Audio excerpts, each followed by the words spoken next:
Good morning. This is an unannounced live stream. So for any of you who happen to be logging on, well, no one's on at the moment, but for all of you who are watching from the replays, this is an unannounced live stream. We're working on the same print we were working on the last few days, which was this print, but I'm not in love with this color scheme. It's a little too bold, a little too primary blue, primary orange, or orange, secondary green. It's not really my style. So I'm doing it again with more gray colors. So I can give you I already did the sky color, which is kind of a warm gray. And I did this base layer for the ground plane already. And it's going to be a little bit more harmonious, like more of a gray-green kind of overall feel. So that's what we're working on today. I'm laying in this ground plane. And I'd like to get this print finished in the next couple days. So I plan on doing the base tones for everything today. This paper is really soaking up the ink. So I can print and then a couple hours later come back on top of it with another color. And that's not going to give me any problems. So for now, I'm just rolling out this base tone. And I have a smaller amount of paper. I only have 12 sheets. So I'm going to do a couple small additions of different color variations for this print until I get one that I like. I'd like to have a couple for this exhibition that's coming up next week.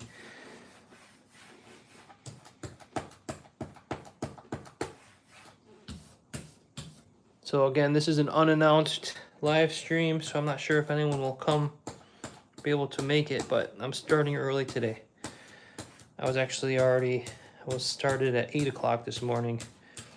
I've been here printing. I had to cut some paper for this, and I did the sky color already. I will be making a YouTube video about this one, so I'm documenting it all on my camera. So here we go. So I started with this warm to green or blue color sky. I want to keep the colors really transparent and really light. The problem with this one is all of these tones, the values are really dark, and then when you put the black over top, it's really dark and dense. So I'm going to really try to keep this one thin and think of it as like a transparent Mocha print. So this is the base tone for the ground plane going down now. I'm gonna make sure I don't get my paper in the ink there. I'm using the ball bearing, and this paper is the Awagami Bamboo Select. So it's a whiter sheet of paper. And I chose this paper because I am keeping the tones or the colors transparent, and I'm letting that white of the paper highlight from behind or affect the colors from behind. So I have transparent base in this pigment. So let me pull up the comments.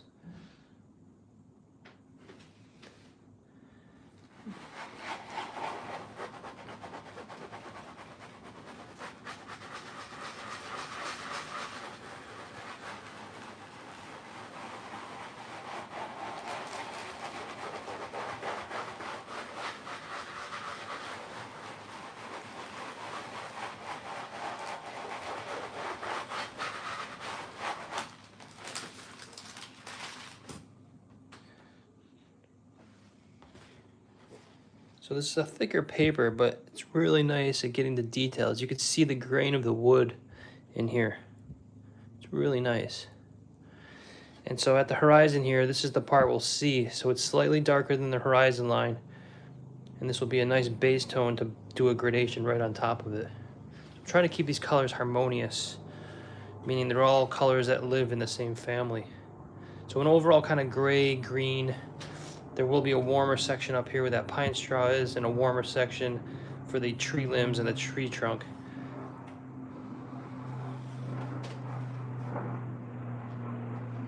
But I want to finish this print maybe by tomorrow, so I'm going to work quickly on this one. And then I'll go on to a third option, or a third variant. I think I might go for a nighttime scene and get some darker values in there. Some cool purples and blues.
So it's another sunny day, a little bit of clouds in New York City today, but it's cooler. It's only in the low 50s right now. So it's feeling much more like fall today. I think it was 44 degrees when I woke up this morning. But I like these temperatures.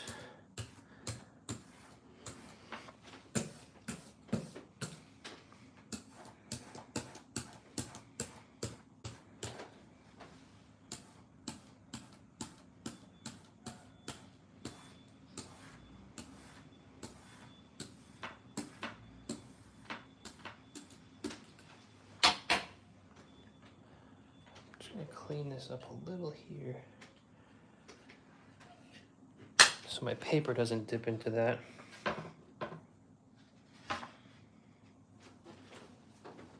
I'll have 12 of these sheets.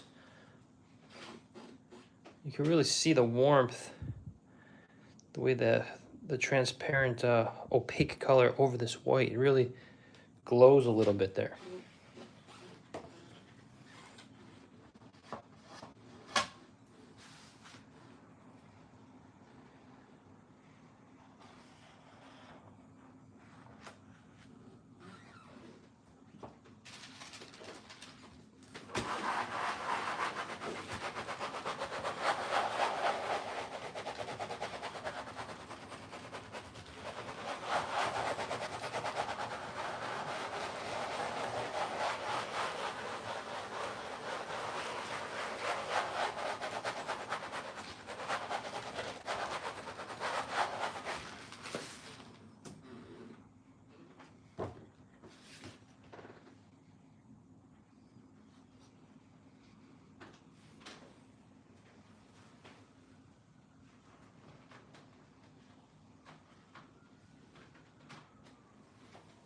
Again, this paper I'm using is bamboo.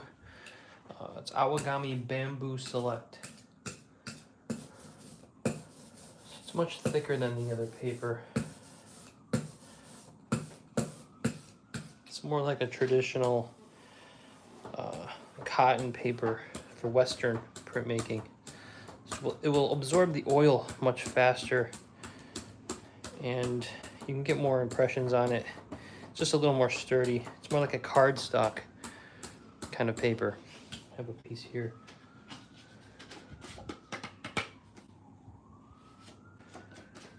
It's like a thick cardstock.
was actually looking at a photo reference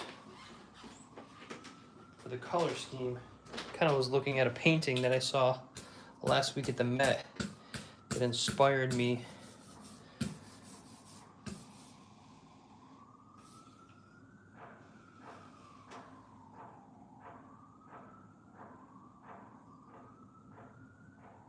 Yes, I'm getting a whole new atmosphere, or going for a whole new atmosphere with the same block set. That's what's fun about having, rather than doing the reductive block where you're ruining the block or carving away the block and you can't go back with the reductive process. So this is more of a traditional like Japanese woodblock style where all the blocks are carved and you can reuse them for different colors and different variants. So that's one benefit. It's a lot of carving at once where you have to carve everything together and then you get to print. So I started with the key block and made all these color blocks, and now I can experiment with different color schemes.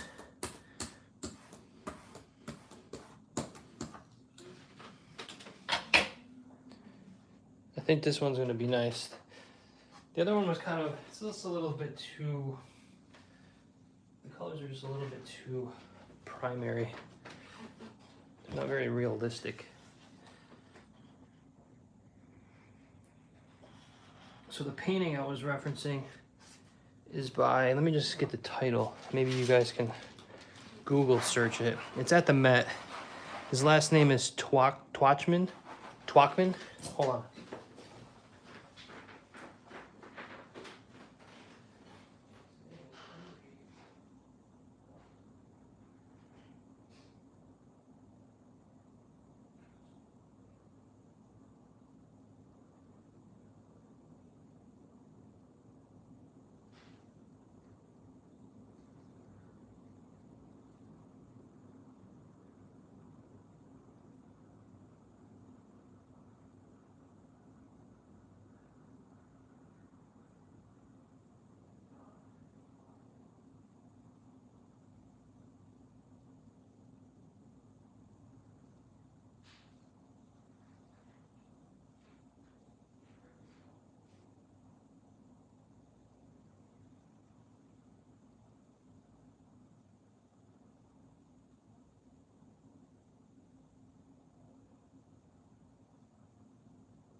So his name is John Henry Twachman.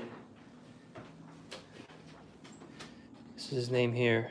So if you search that, and then you search this, or if you just put in his name and then put the Met, the image will pop up, and it's this landscape of these grays and greens of this like pond area. I'll leave this up so you guys can search it. But I really like the color scheme.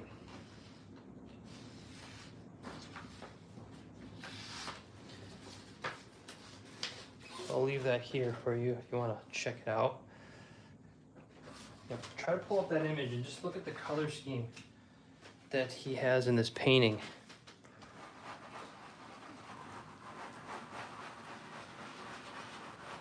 It's really harmonious. It's like after a rainfall, very misty kind of like summery day. Where everything's just like after the storm, everything's misty and still.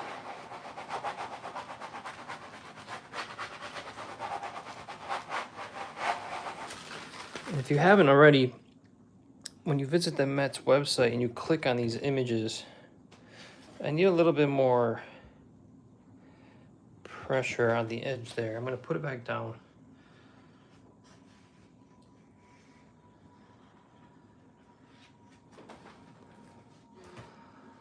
gonna work this area a little bit.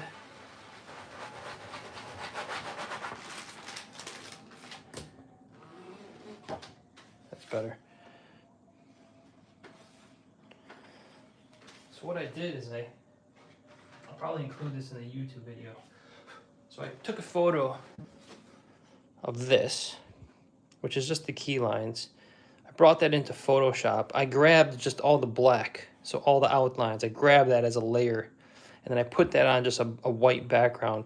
And then I went in and I filled in just generally the shapes of the sky and this, and I actually just pulled colors. I downloaded that image of the painting, this painting from the Met, and I just took samples with the eyedropper tool in the areas, and I just filled in and I just made like a nice little composition, color composition on Photoshop, just to kind of get an idea of what I was going for before I came to the palette, and kind of worked out on Photoshop what I wanted to do with this. I'm not going to copy it exactly, but now I have at least went through and I thought about the color scheme first, and I can always refer to it along the way. But I'm really just using that harmonious gray or green palette. But there's every color, if you look at that painting, there's every color of the rainbow in that painting. There's reds, there's yellows, there's greens, there's blues. It's just very subtle. And if you look in the sky, on the right side of the sky, it's very warm. It's almost red and purple. And then as you move left across the sky, the clouds are lighter, but there's more yellow. And then as you get to the left side of the sky, it's more blue-gray. So there's like this transition of warm. It's kind of the same harmonious family, but they transition from left to right, from cool to warm to red, and it's all believable. And in the pond as well, like the reflection, the dark mass in the pond, there's a subtle gradations of cool to warm, and he's using a lot of overlays, like opaque overlays underneath, transparent tones that are underneath as a base layer. And he's getting a lot of those optical grays that I spoke of before, where you lay two transparent colors over top of each other and you get an optical gray or a new color. And that's what's happening in this print, but that's what I want to happen in this print. And you can already see it happening in the sky, where you're getting from a yellow to a more reddish color to a more greenish blue color. But it's all reading as one color, as one sky, but there's variety there. This is just one base tone, because there's going to be a gradation over top of it. So this is going to be more like what's going on in the pond area of that painting. So hopefully you guys can pull up that image and look at that. Again, it's right here. If you just search his name and then you search the Met, this image should pop up. And they have high resolution images on the Met's website of these paintings. You can zoom in. If you click on the painting, you can zoom in and get really detailed. So you can see how this is forming an optical gray. So these colors didn't look like this on the palette. What you're seeing is the light is going through the pigment, hitting the white of the paper, and bouncing back through. And your eye is reading that as a different color. That's pretty much the essence of watercolor painting, where you're doing thin, transparent layers over each other. You're creating optical grays or optical colors.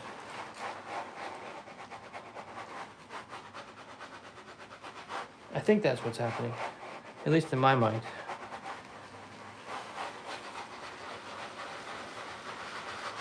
And I believe everyone will interpret these colors differently, because everyone sees a little bit differently.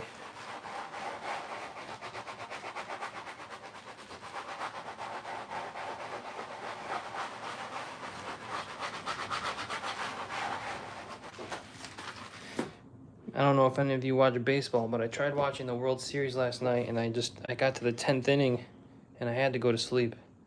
But I woke up and I realized they went to 18 innings last night before they finally won. So I'm glad I didn't stay up for that, because that had to have been 2 o'clock in the morning or something. Who knows? But way too late for me. So I'm glad I didn't stick that one out. So we're gonna continue here. Again, this was an unannounced live stream, so there's not gonna be many people here. Marius is here. That's because it's already dinner time for him, and he's awake, and he's winding down, starting to wind down his day. I'm assuming he.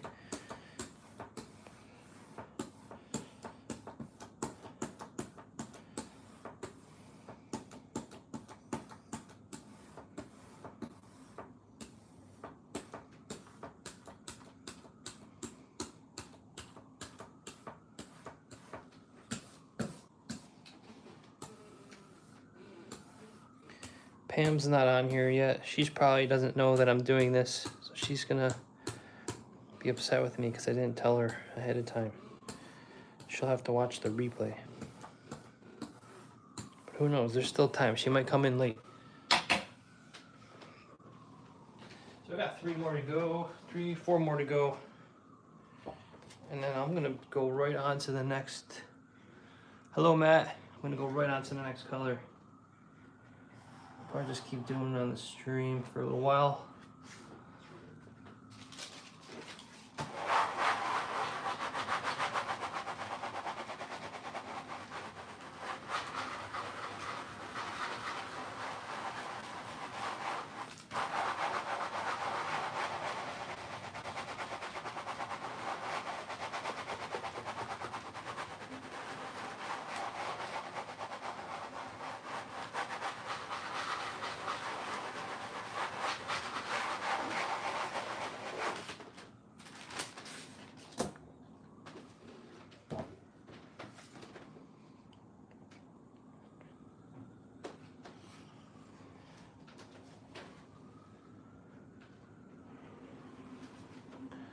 Three more.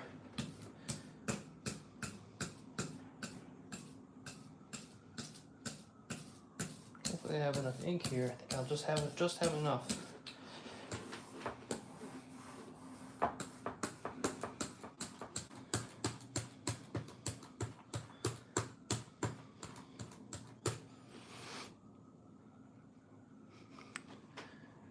All right, so Marius is confirming he is a male and he's 60 years young.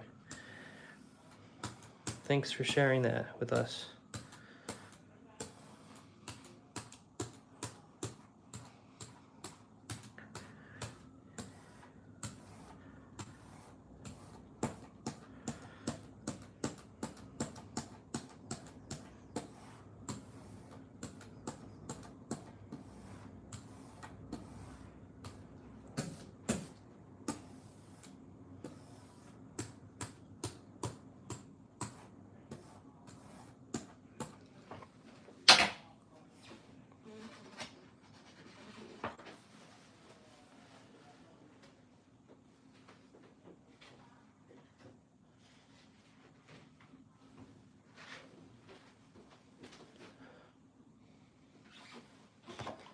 So I printed this about an hour ago, and it's already almost dry. This paper's just soaking in the oil.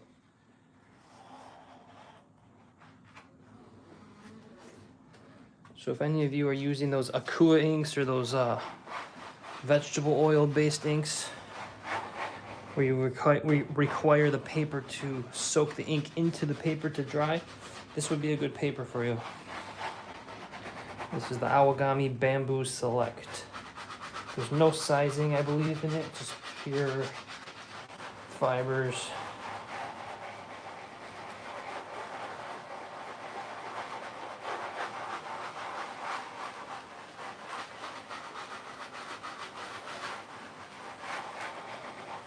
Can I put a link? Can I go to Safari? Hold on a second here. I'm gonna go to Safari.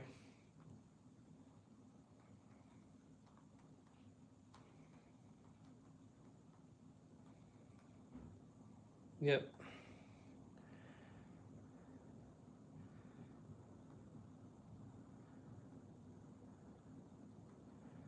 I'm gonna go to Safari. Boom. I can put in the link. So there you guys go. Click on that and you'll see the painting that I'm talking about.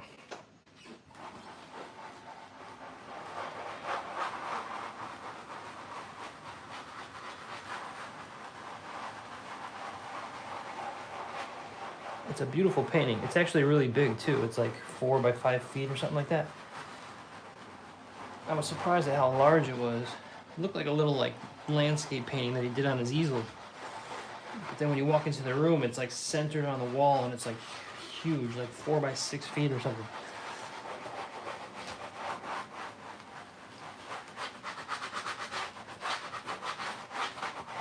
He handled the paint really nicely for that size painting.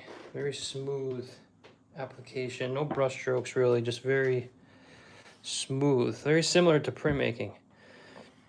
So I like to replicate some of that feeling in this one. And I'd like to talk about that on a YouTube video. So that was my idea. I know we were talking a little bit yesterday about making some YouTube videos that were unique. So this is something that I can do. I can go to the Met. I can get inspired by a piece of art. I can document it, bring it back home, put it in Photoshop, and then apply aspects of it to my work. I think that's good content. It inspires other people to do the same thing. I'm not copying it, I'm just using that, learning from his painting and trying to apply that to this medium, which I also think is interesting.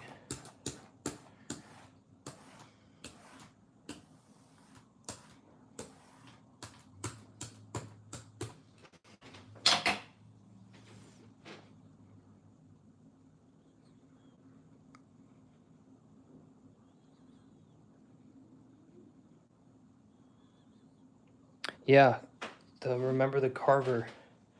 I haven't seen that video in a long time, but as I recall, it was him talking about the carver who passed on. He had some of his tools. He had his bench, his working bench, and then he just talked for a long time about his life and his family, who was generous to him. But yeah, something like that where I go out.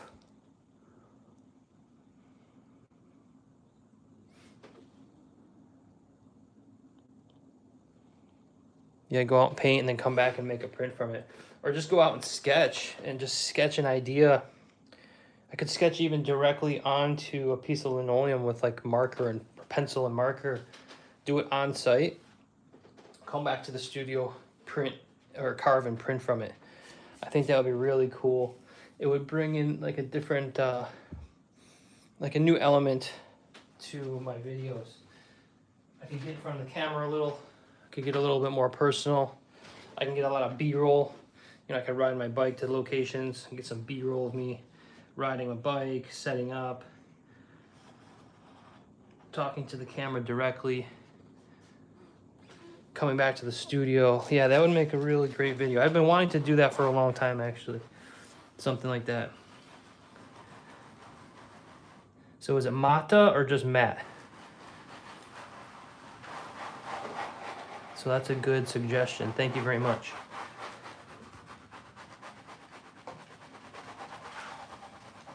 I'm assuming it's Matt A. Yes, Matt A. Where are you located again, Matt? I forget. I need to start writing this stuff down.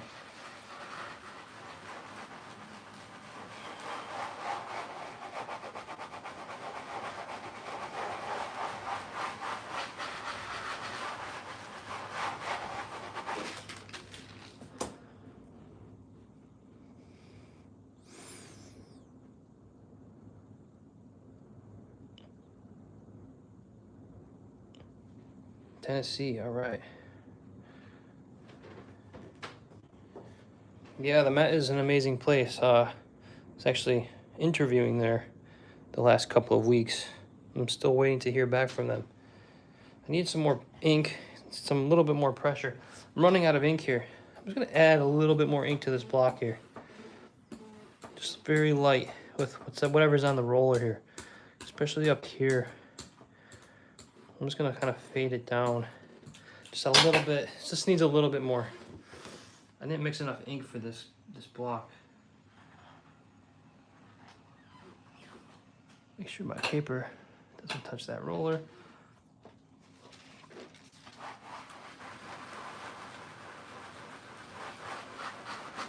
I haven't spent much time in Tennessee, but I did spend a long weekend there a long time ago for a Bonnaroo concert, which is an outdoor concert. I think it was Bonnaroo number 3 or Bonnaroo number 4, one of those two. One of the earlier ones. This was a long time ago. And I think Neil Young was there. Jack Johnson was there.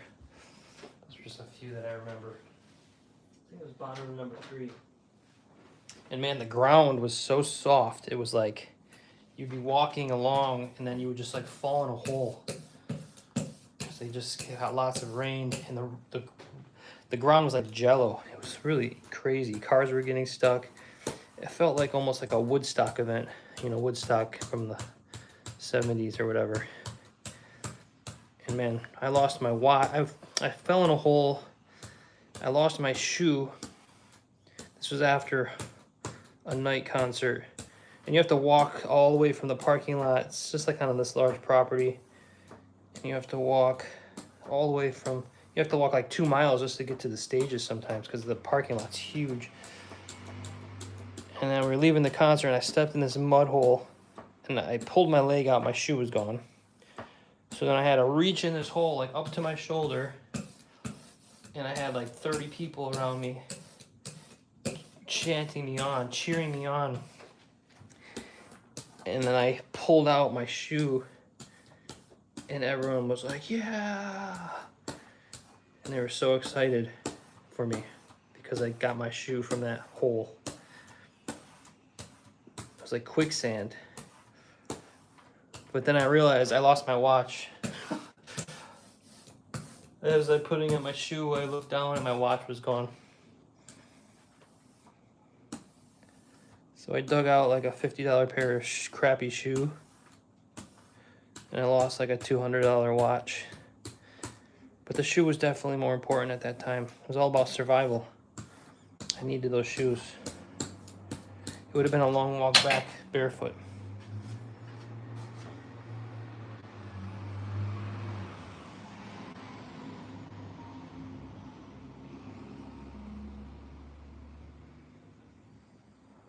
Oh, the Hasui video you were talking about. Yeah, where he goes out and he sketches and he comes back and makes the design and then they show the carver smoking a cigarette,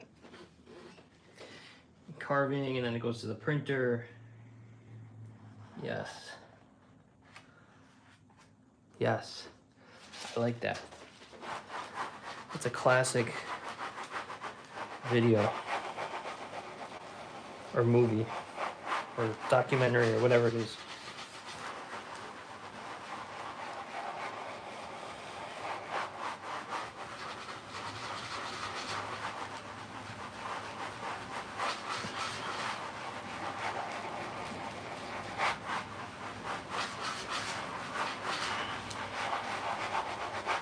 I haven't seen that in a while. I have to watch that again.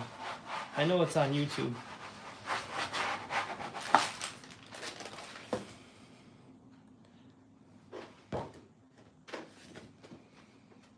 All right, so that's the last sheet.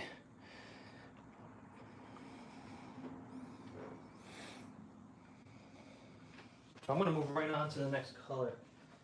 So I'm gonna clean this block off, and I'm gonna do that with just a tiny bit of avocado oil.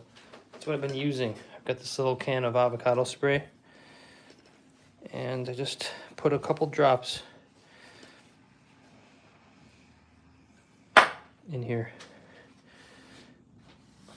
And the oil that was left on this wooden block here, has dried.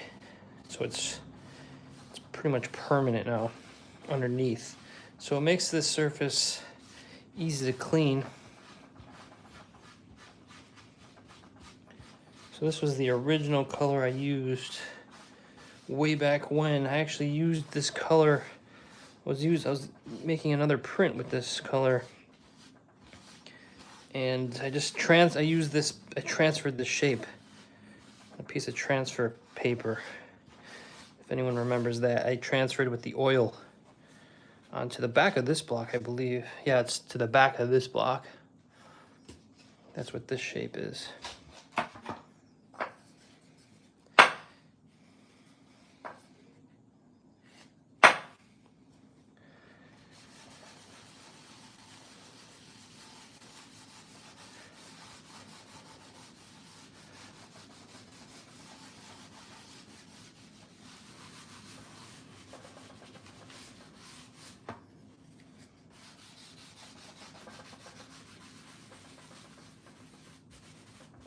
So I printed this sky this morning and I wiped that off, and that's perfectly clean now. It's waiting for the next color.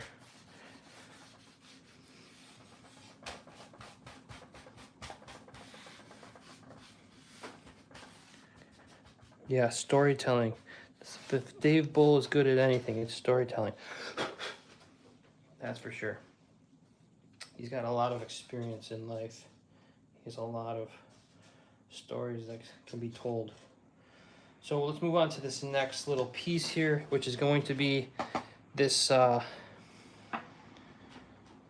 this little pine straw area. Should I do that one first, or should I do the rock?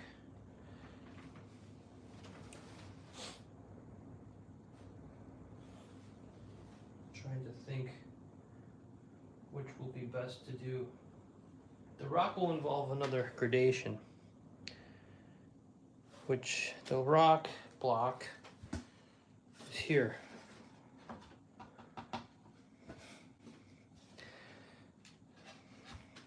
So I could do the base layer for the rocks, or I could do this little yellow area here. I might just do this area first. Okay, let's just do...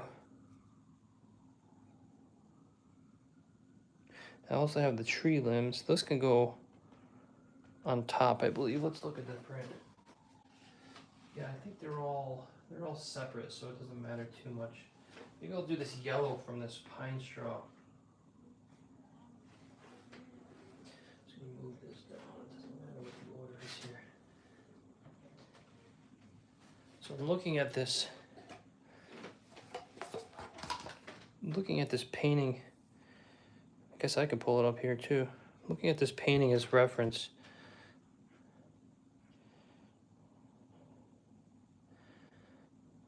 And I'd like this pine straw color to be kind of this... Am I getting like this crazy effect here? This pine straw area to be a little bit warmer. It's a little bit more yellow, a little bit of red in it.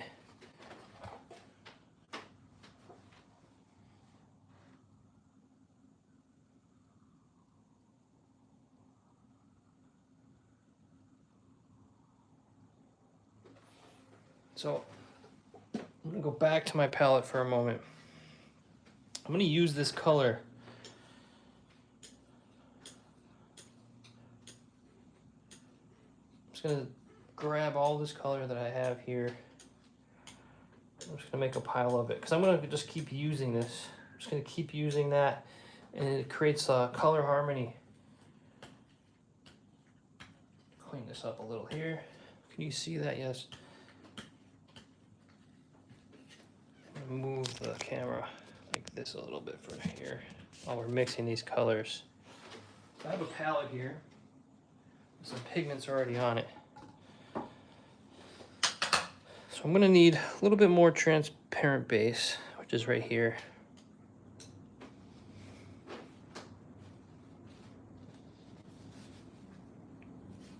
I'm gonna need some some more white, which everything's based with white right now. And now to get that color that I was looking at, I'm gonna definitely need some yellow ochre. Gonna need a little of this burnt sienna. And I'm gonna need a little bit of blue. So we'll start there.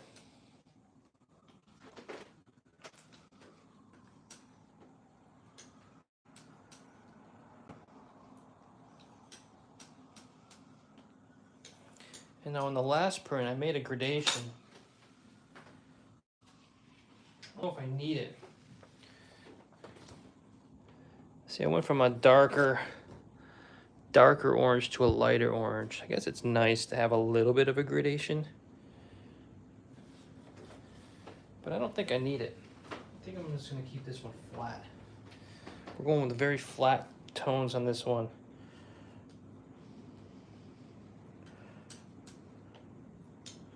So I want this to be darker than the ground plane, the base ground plane. I think it needs to be a little bit darker.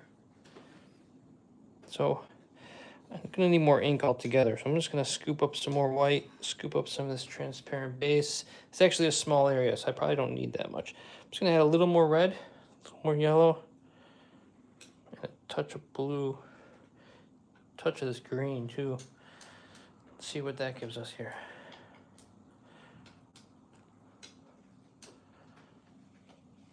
Just like a nice beige color.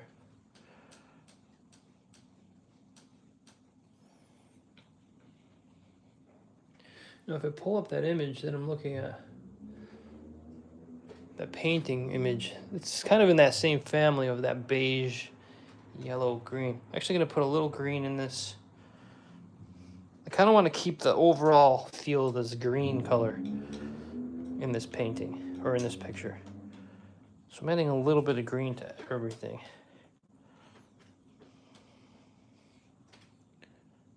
I think that might work. So what I'm gonna do, get a new roller. Just need a small one. I'm gonna roll this out. The small roller here. Just to get a sample of what we're working with.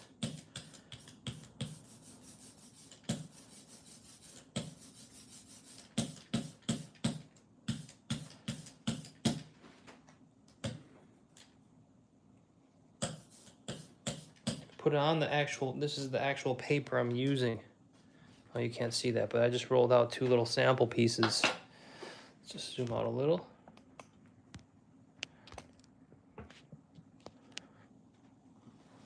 Let's move this palette for a second. So this was the base tones for the ground plane we just did, and this is the color I just mixed up. If we pull over our print so far, we can put this in here and kind of get a good idea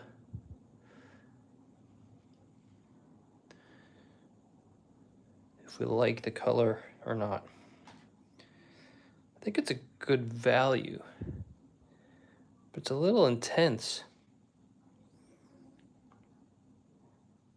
I almost want to gray it down a little bit.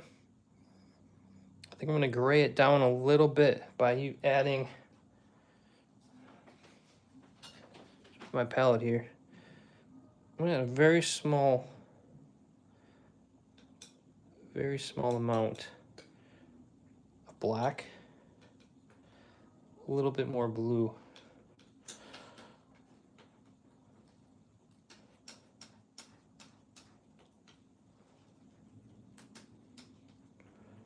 A little bit of this green.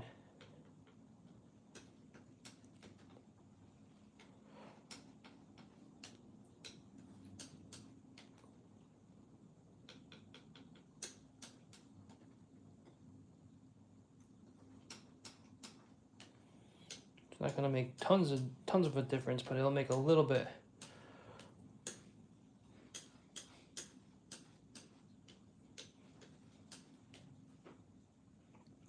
So let's roll that out.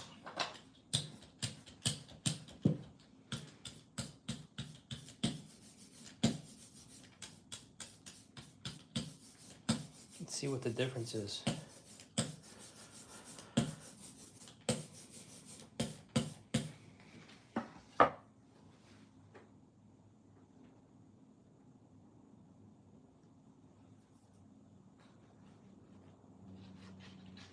So these were just the scraps that I had when I cut these sheets. I had some leftover pieces, so these work great. So then I could test my colors out.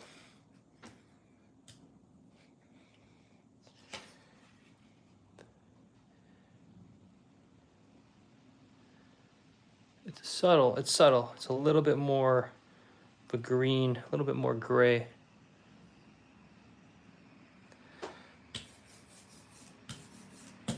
I'm gonna go with that.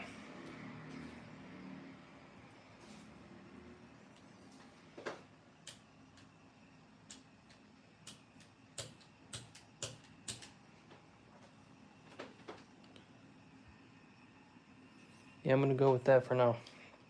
So let's get this going. Move our palette. Find the side of the block that I want. Here it is. So now I have to turn the block this way.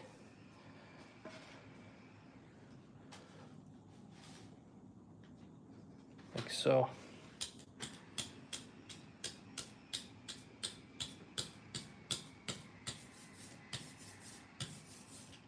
And this is fun printing this way, where you're just going from one color to the next. It's very fast. It feels like I'm almost painting, like oil painting.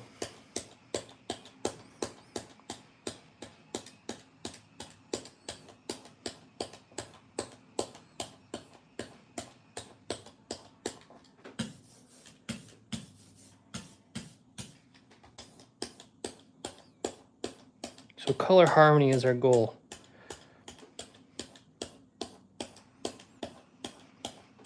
I guess you can call him this artist Twachtman. It's hard to say that last name, Twachtman. Sounds like you're hawking a loogie. I think he's an American artist, but you can call him a tonalist. I think that's what category he would fall into, tonalism, or even almost romanticism. But I believe tonalism and romanticism are very similar, where they have similar feelings. So let's give this a go. I don't even have any test paper. I'm just going right with the paper. We're just winging it.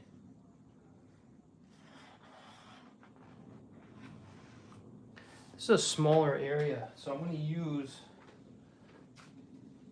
just a regular Tone Baron for this one.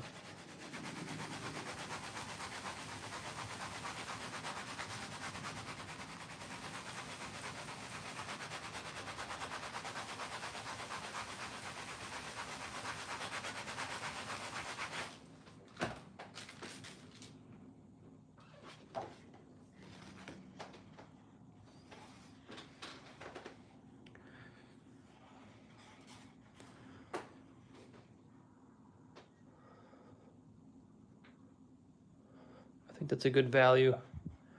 Remember, there's going to be a dark to a light gradation on top of this, which will darken. This is in shadow, and there's overlays of some other greens, so this will get even a little darker. And on this one, I want the rock face to be a lot lighter. That was another mistake I made on this one. I made this rock face way too dark, so it's reading as it's in shadow. So this is all in shadow mass, and the sun is back behind the cliff. So the sun is still hitting out here in this distance, but this is all shadow mass. So it's reading in that way, where this is all in half light or half tone. And that actually happens at this cliff, so it does make sense. But for this one, I want there to be a little bit of light hitting, a little bit more light hitting this rock face. So I actually want the rock face to be a lighter value than the green of this ground plane. So this is going to be lighter than this, where this one, the rock, is darker than the ground plane.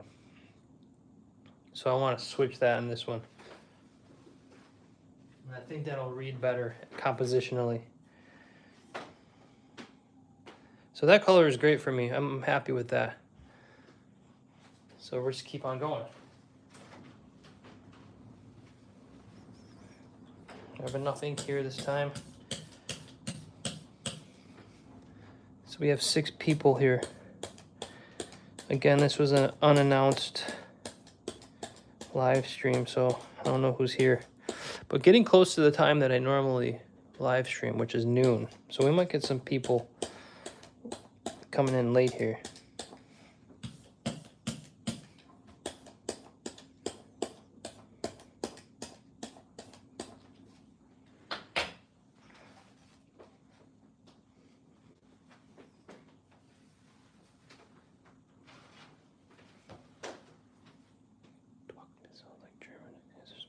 Yeah, I mean, he's definitely from somewhere. I don't know too much about his backstory. I will research him. I know his paintings. I've been a fan of his paintings for a long time, but I haven't seen that one at the Met in probably, 15 years or something. So when I stumbled upon that the other day, I was like, oh yes, I remember this painting. I remember this artist. I haven't looked at his work in so long.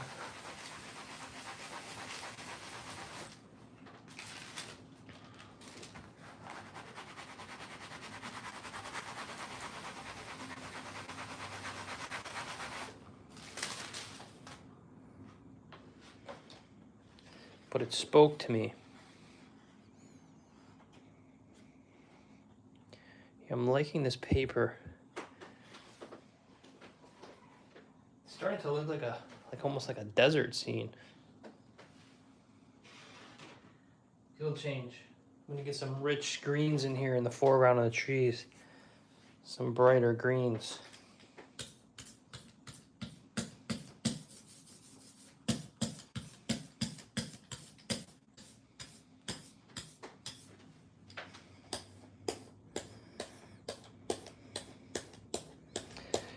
I know this painting, I saw it in the Met there, is from an area in France. I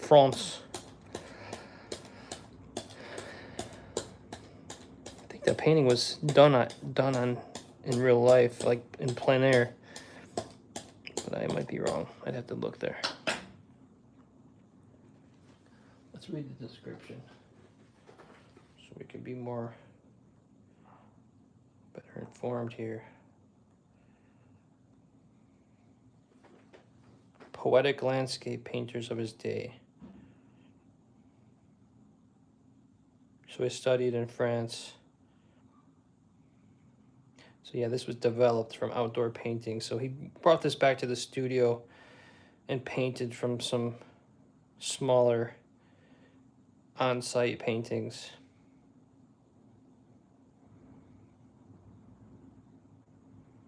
Tonalist palette. Huh, look at this.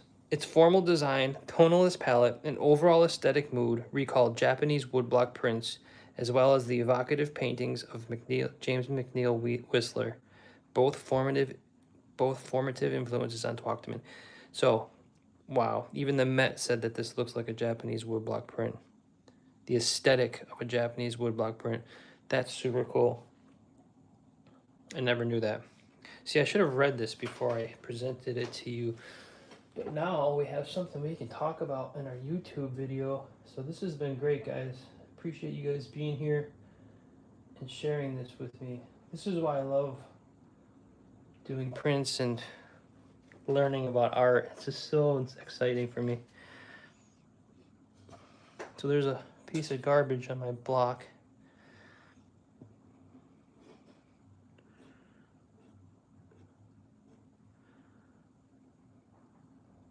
Like an eyelash, I think.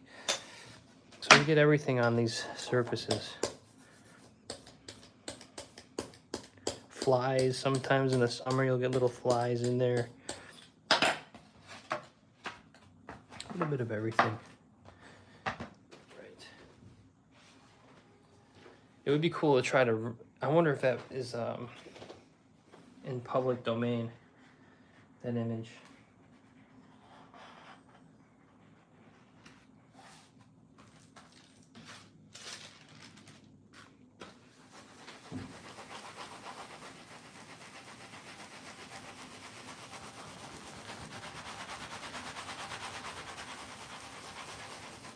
So public domain means you can use the image, like you could print the image out and sell it if you wanted to, or you could print it on a t-shirt and sell it.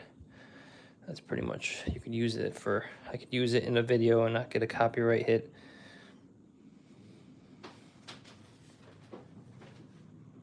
So let's see, is it in the public domain? Yes, it's public domain. So I'm not gonna get in trouble here. It'd be a cool one to try to replicate as a print, as a lino cut. I'm gonna copy that painting as an oil painting though, because it's beautiful and I want to see what I can do with a painting. Try to replicate that. It's similar to a painting that I'm thinking of by another artist who is a Russian artist.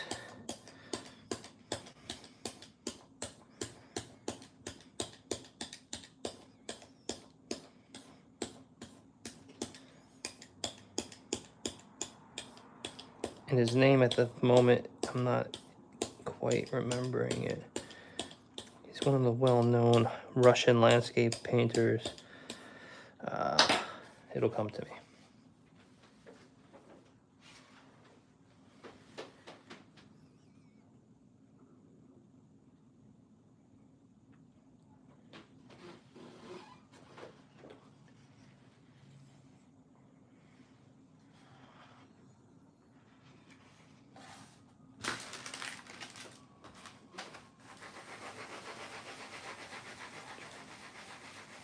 Levitan, yes, Levitan.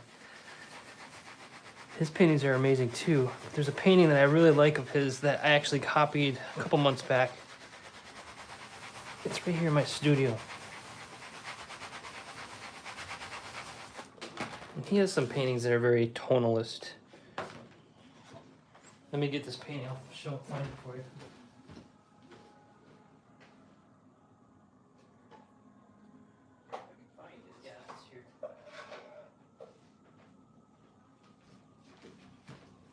So this was a little copy, little master copy I did of it, where you have the same things kind of going on in the painting that I'm looking at here, where you have a warm underpainting and you have this cool color over top, and it's creating this depth of warmth and cool and warm on top of each other.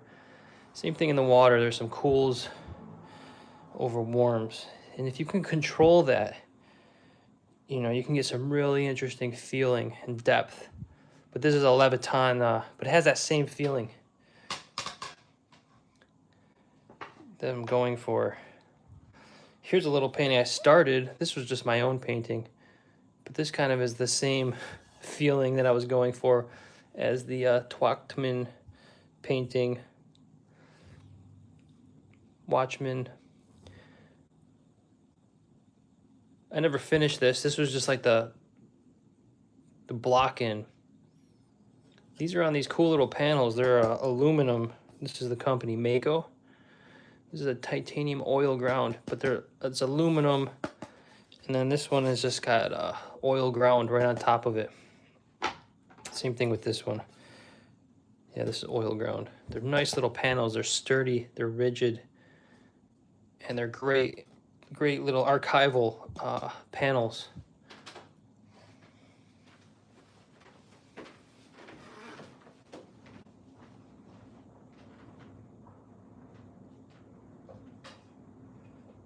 Got lots of little copies here. Another little tonalist painting. I did this one a long time ago. This one's funny. It's a little boat, little moon. This is just from my from a photograph I took. I tried to make a little painting out of it. It's kind of silly.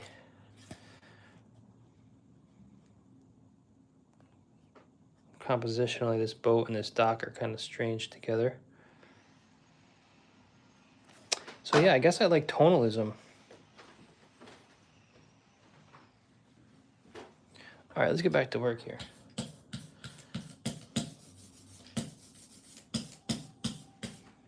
So no Pam yet, huh?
That's kind of creepy. You can see my reflection in the mirror or in the palette.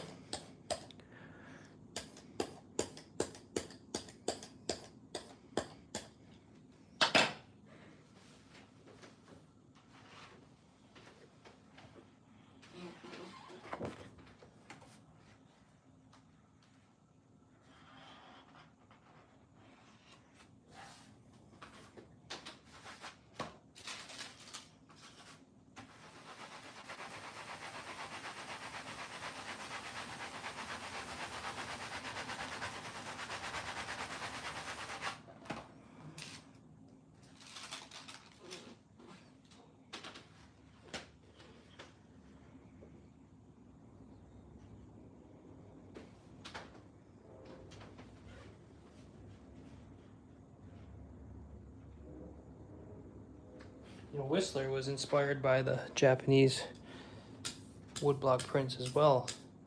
He's got that nocturne of the bridge, that vertical composition. It's another great one that references directly Japanese ukiyo-e prints.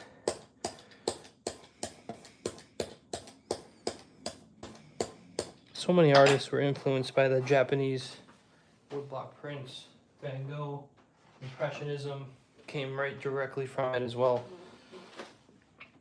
And their bold compositions, the general simplification of shapes, the overlapping of basic flat shapes, breaking down composition. And I think Impressionism just broke it down even further into small brush strokes and the mixing of color, letting your eye mix the color.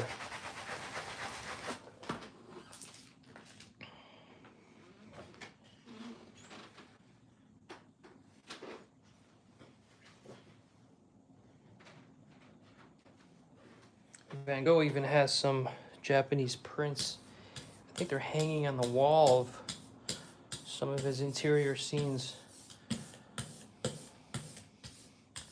But his paintings of like the cherry blossoms,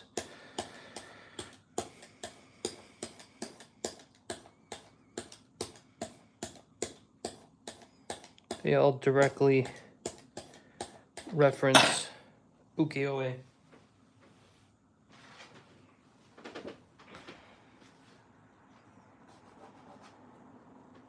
Monet's water garden there, that bridge, this little bridge that he made, that definitely was influenced by Japanese culture.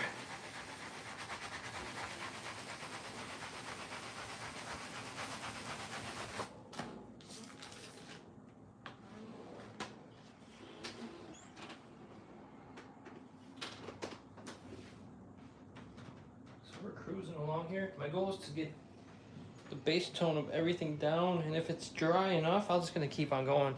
I might just finish this whole damn print today. That would be amazing. It'd be exhausting, but it would be amazing. I'll probably take a break and finish it tomorrow. I have other things I need to get done today.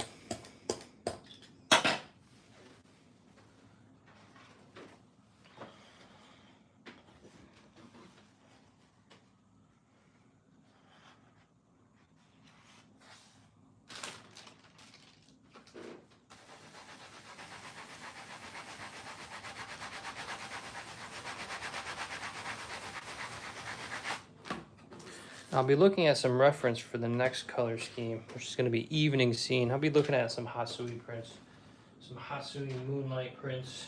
Definitely be pulling some color schemes from a Hasui print. I already have a couple in mind.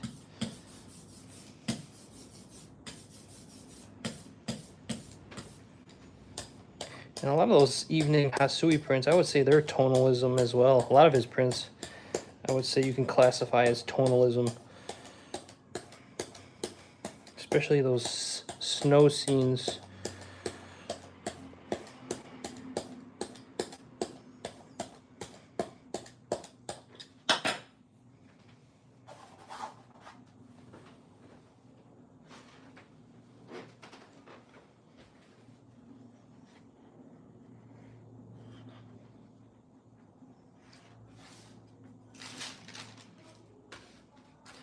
Another artist that I enjoy that kind of had some tonalism periods of his career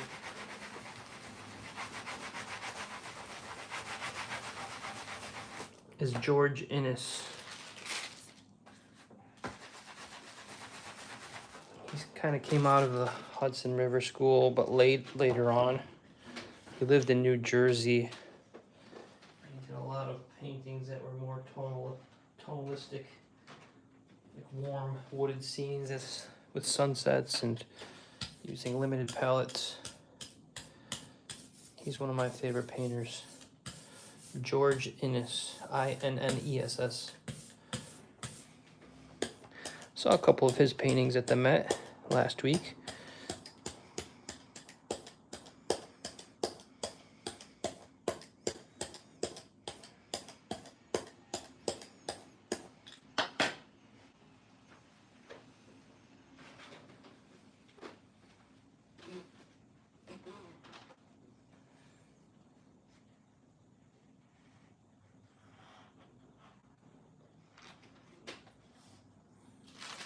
All right, we got one more.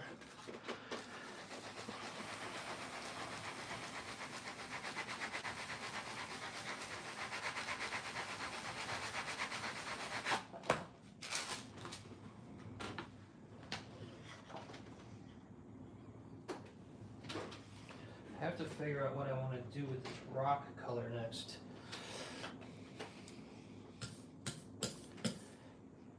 Hello, Pam. Sorry for the unannounced stream. I just turned on the camera and got started. But I'm glad you're here now. Get you caught up.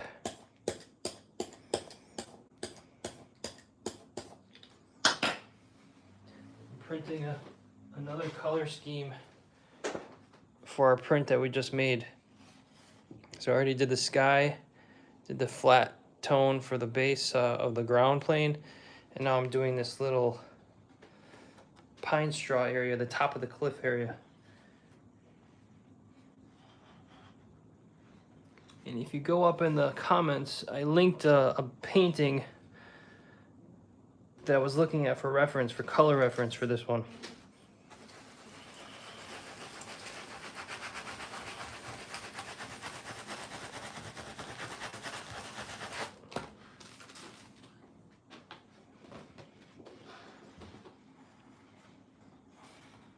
So this is what I've accomplished so far today. That was last one actually. So I guess I'm just gonna keep on going. We have, I don't know, is there a limit to how long these live streams can go? Because we're at 70 something minutes here, 71 minutes. I'm sure they have a limit at some point. So I'll just clean off this block here. And I need to consider what color I want the rock face to be, the base tone of it.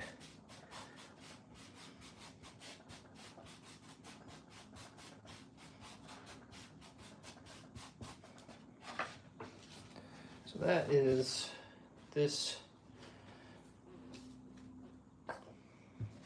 block here. And it's a gradation. It's got to be somewhat of a gradation, or does it have to be? I don't think it has to be. I'm going to put a gradation over it. I'm trying to keep these colors flat. This is too yellow, obviously. So keep it a nice flat tone this time for the base layer. So I'm looking at this painting as reference. Let's see here. Have it up here. Sorry. I didn't want that. Here we are. This is the painting I'm looking at here.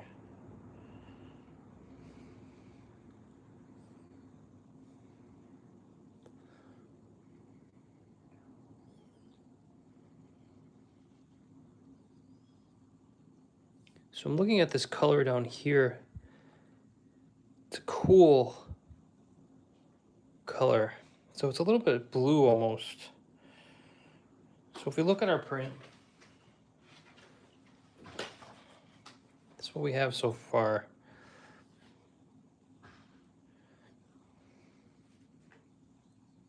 So it's almost like from that angle, it looks like it's almost purple. But this is a nice color to make this rock face. So it's going to be, so this color is looking like this gray tone behind it. So let's try to go for that. Let's go for like a cool, it's almost like a purple. It's blue and red together. And it's cooler than the sky. So the sky is a lot warmer than this square down here.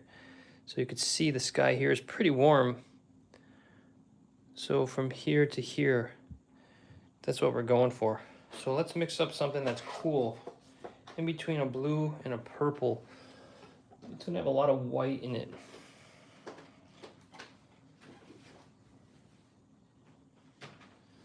So let's clean this up. I'm gonna save this color. Get my palette. Here's my palette. I'm gonna save this color for future. I can use it again. Just gonna put it on here. I'm gonna clean up this mess.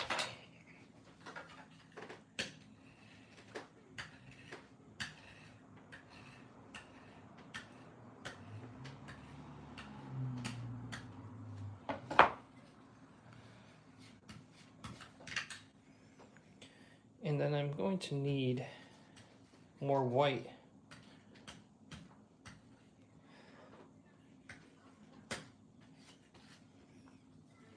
So let's leave that there. So we need some white. Also gonna need transparent base. So I'm gonna get the transparent base out first.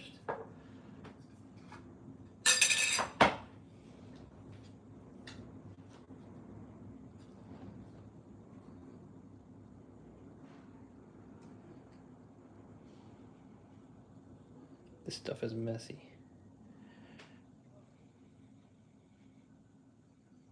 Very messy. It's like liquid glue, sticky glue.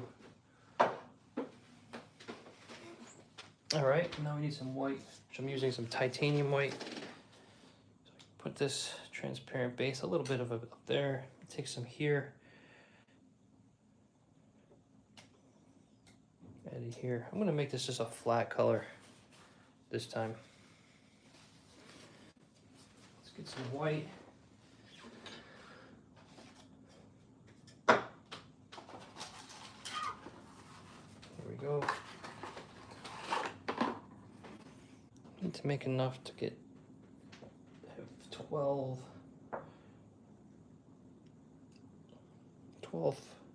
sheets.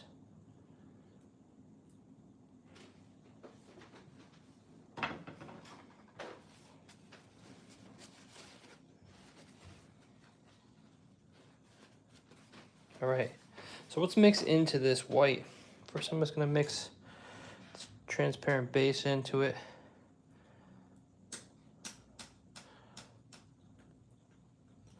So I'm gonna start with small amounts blue.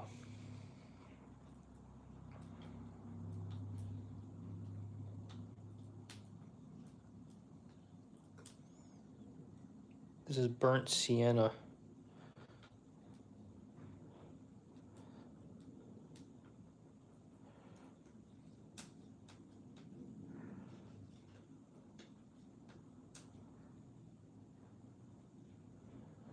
It's already a nice color.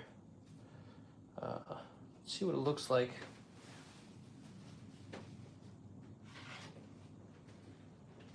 Next to our print. I'm looking on the screen, I'm still looking at that painting as reference. It needs to be more warm.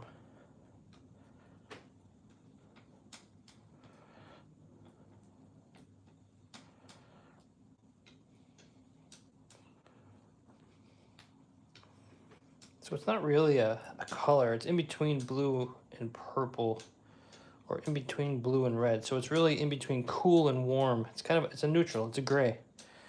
We're just working with grays. I mean, that's what nature and what we actually see in nature really is. It's just a series of a variety of grays. So I'm gonna pull back this print again. This helps if I just put it up the print. That's closer to what I'm going for, I think. I think that might work right there. Let's roll this out and see what it looks like on a piece of our test paper, our test strips.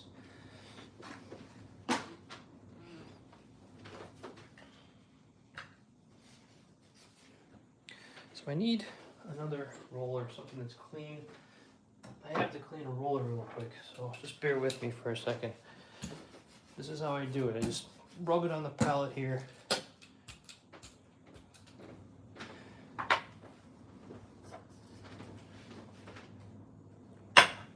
A little bit of oil. The oil cleans it right up.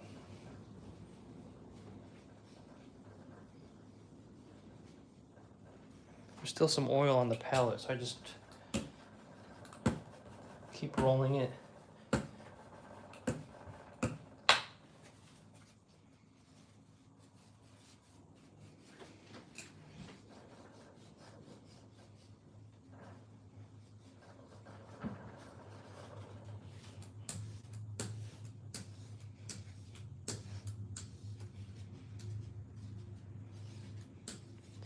I don't have to get this 100% clean.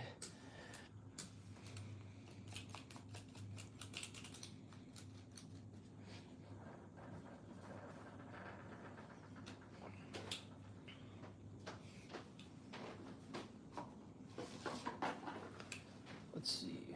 Anyone making any comments here? No.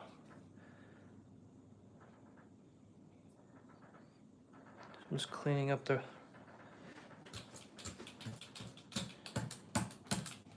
That should be good. So let's pull some of this out.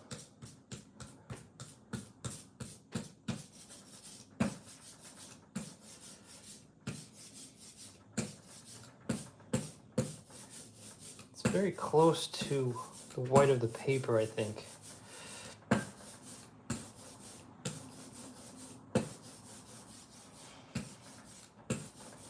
Let's see.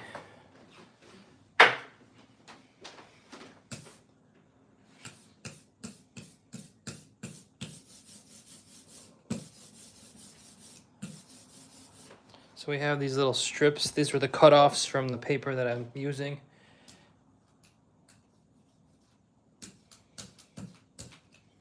We don't want to do too much. It pulls up the fibers. So that's the tone we have. Might be too light. Let me pull up my reference here.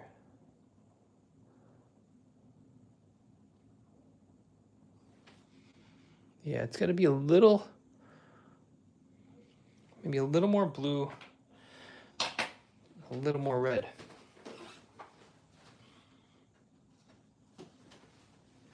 So this red is like an earth red. It's almost calling for something a little, with a little bit more chroma. Let's see if we can get what we want here.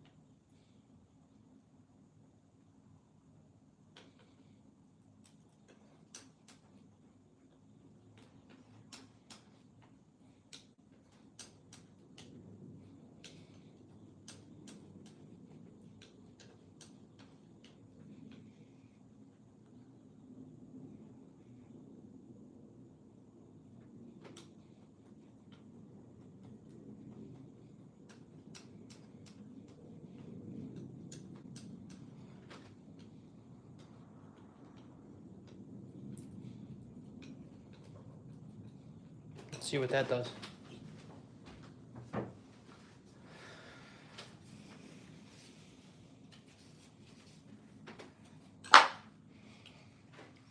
So again, I have this ink on my roller, but I'm just going to roll it onto a piece of scrap paper to clean it off a little. This is our new color here.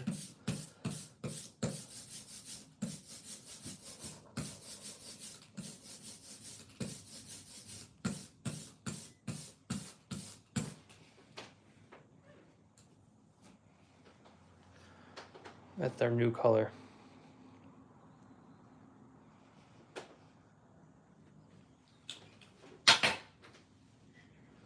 Look from our print here. It's a little dark now.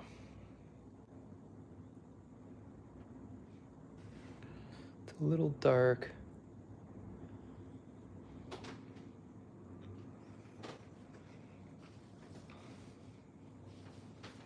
So that will be about the same value. I might have to add some more white into that, back into that. Sorry, this is just the way it goes. When you're printing, you have to kind of go back and forth. It's a little dark.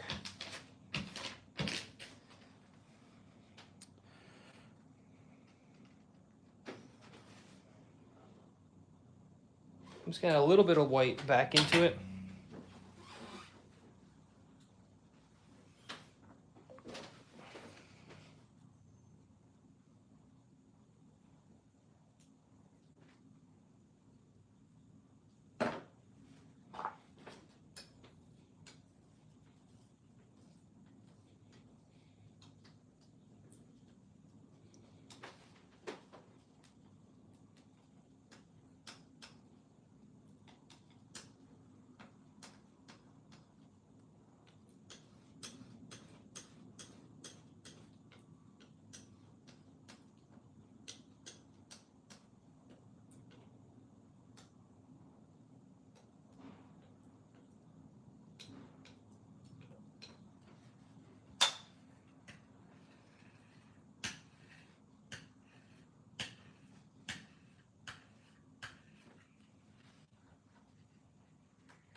Let's see what that does.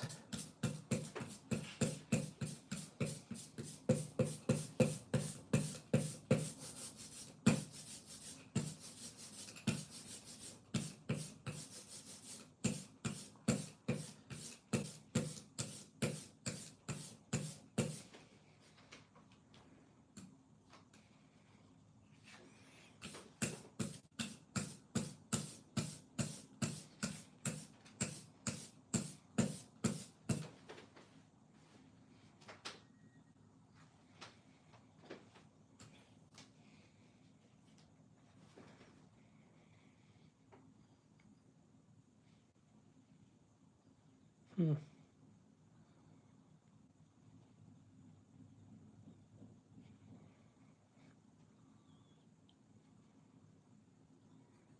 it's cooler than the sky, so that's what I'm comparing it to. It's cooler than the sky, and it will be lighter than this ground plane. So let's go with this color. I could fuss with this all day, I guess. But let's just get going.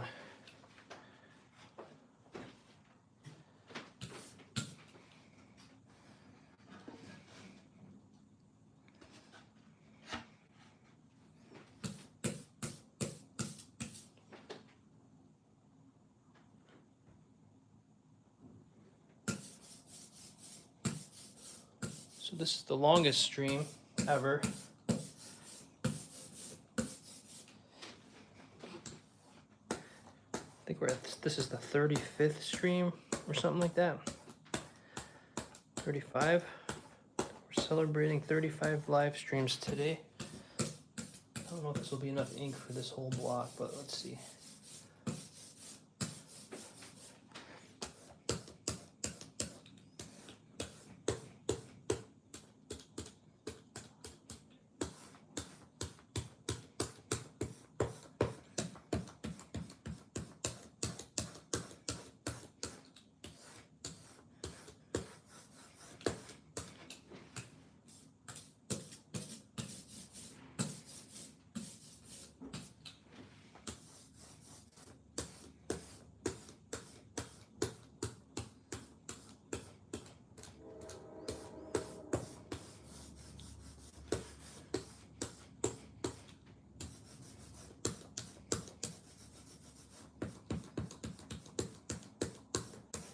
So a nice heavy coat for the first layer, for the first impression.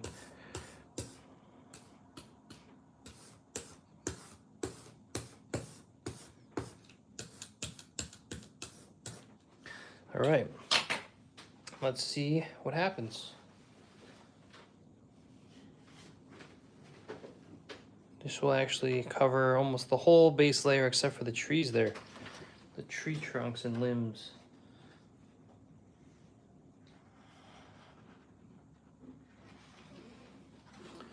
I think I'll use the ball bearing Baron.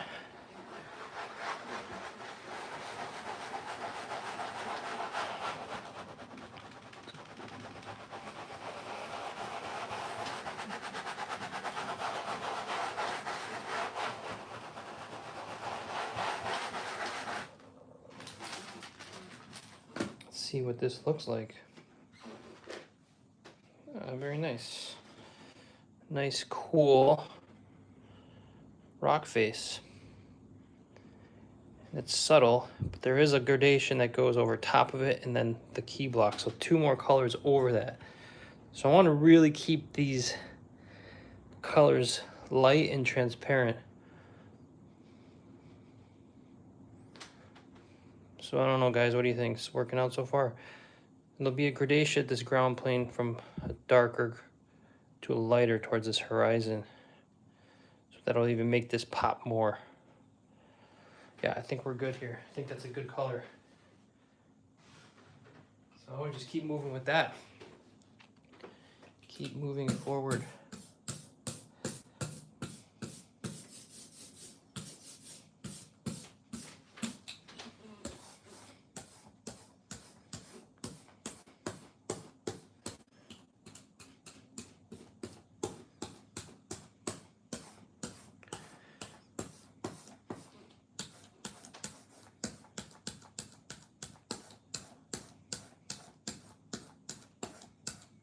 We'll have to end this stream at some point. After I do a couple more of these, I might end it because I do want to capture this color on video because I am going to make a YouTube video on this one. It'll be like a start to finish, and I'm also going to talk about that painting by Twachman, I think his name is. Twachtman. I'll have to figure out how to pronounce his name and do a little research about his background.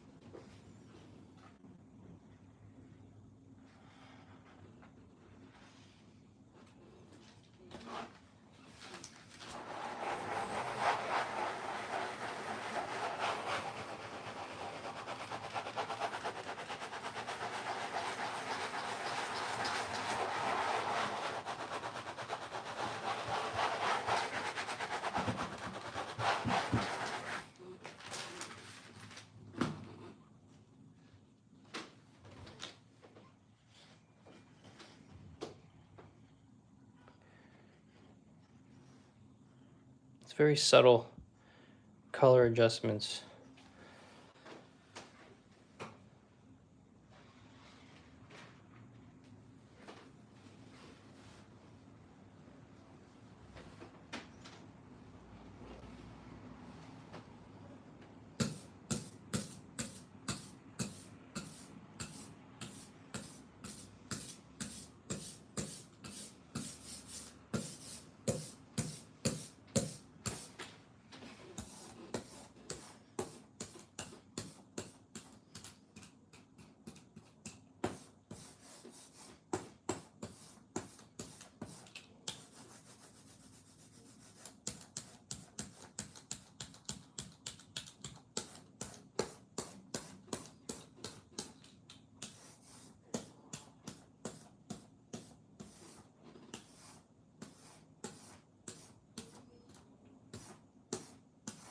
If I wanted to get that effect that I'm looking at in that painting, I would have to put a warmer, darker tone first, and then I'd have to come back on top of it with a lighter, semi-opaque, cooler tone like this on top of that warmer.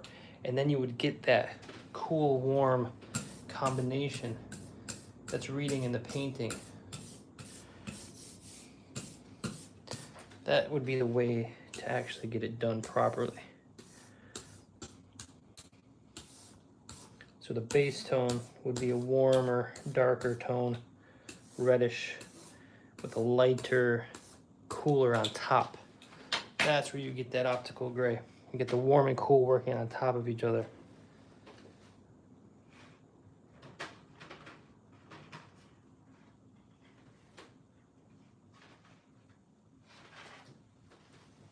Right now I just have the white of the paper that's influencing everything.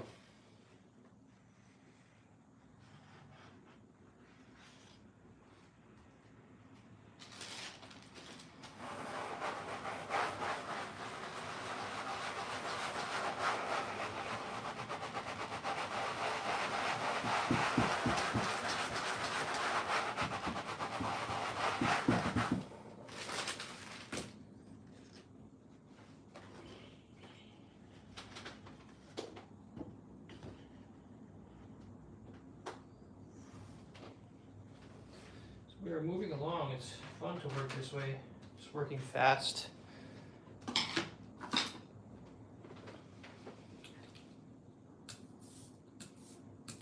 Working in smaller batches.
Following me on foot. All right, very cool. I'm mobile. Were you doing a little after dinner stroll?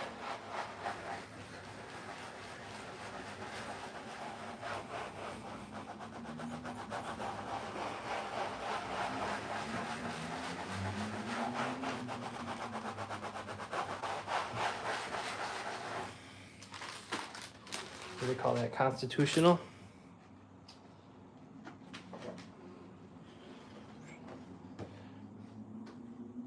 It's a subtle color, but it's there.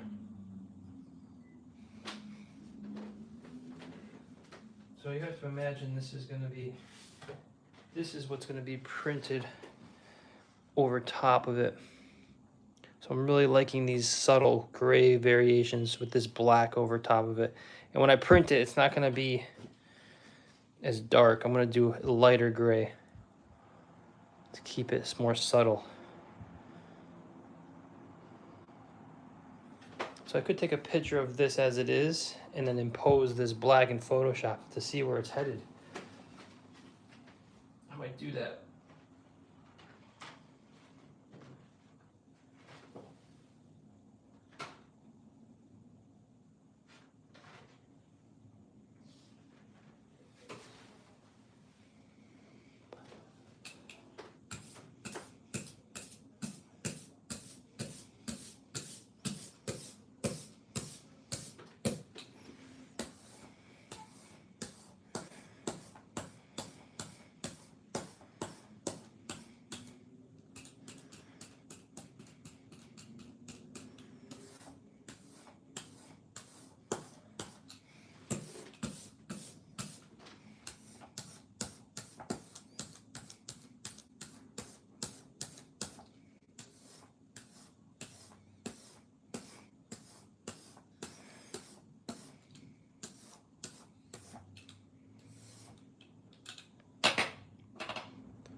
Well, I'm glad we can entertain each other while we are getting our work done, Marius.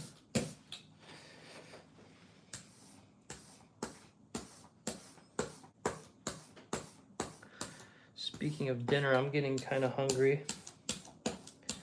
Skipped my lunch today, or haven't had lunch yet today. So I'm starting to get hungry. I'm gonna do one or two more and then we'll end the stream. So if anyone has any questions, comments, please let me know now. If not, we'll see you again, most likely tomorrow. This has become a daily practice for me.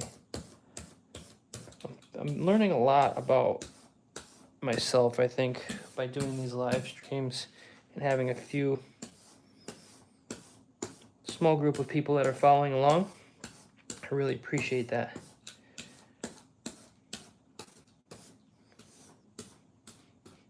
It's a small community right now. I hope to grow it. So thank you for your time and thanks for watching. And thank you for all your comments, your participation. You're 2 meals ahead of me.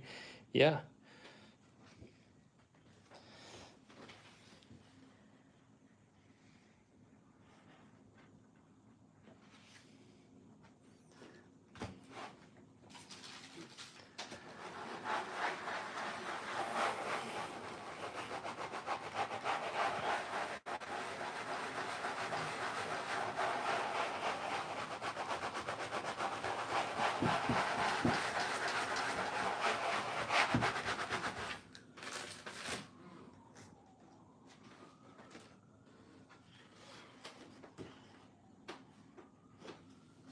All right, we'll do one more and then we'll say goodbye for today. This has been a long, we're going on 3 minutes. So almost an hour and 45 minutes will be the length of this live stream. That's a record for me. I need to take down this cardboard here, see if it changes the light. I had the cardboard up because the sun was glaring in around 11:30 or 11. And now the sun's behind the building or going to the side of the building. So this window is facing, so it's facing like southeast.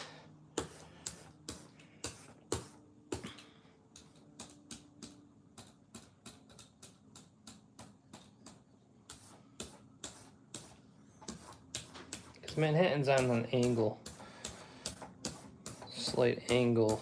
So it's facing, yeah, like east, southeast probably.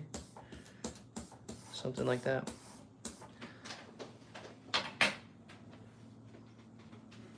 A little bit more.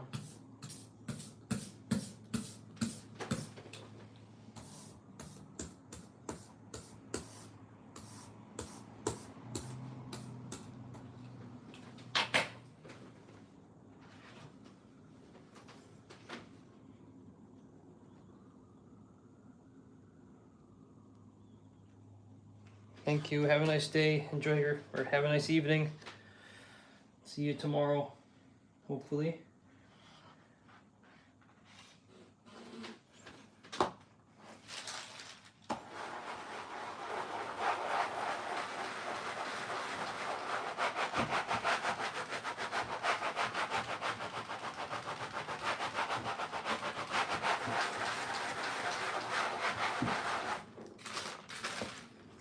Yeah, I have 5 more to do, so I'll save a couple of those for some video. I'll take some video so I can make a YouTube video of this after. So that's it for now. So it's moving along.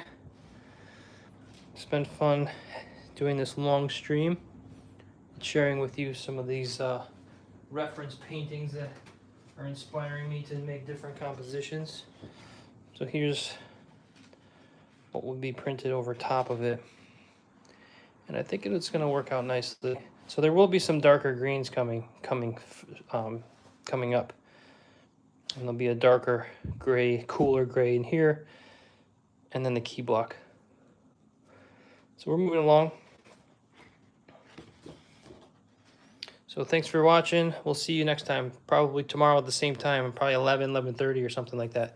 Maybe even a little earlier. I'm not sure. I might just turn it on. So I'll try to send out a time in the morning though on my Instagram.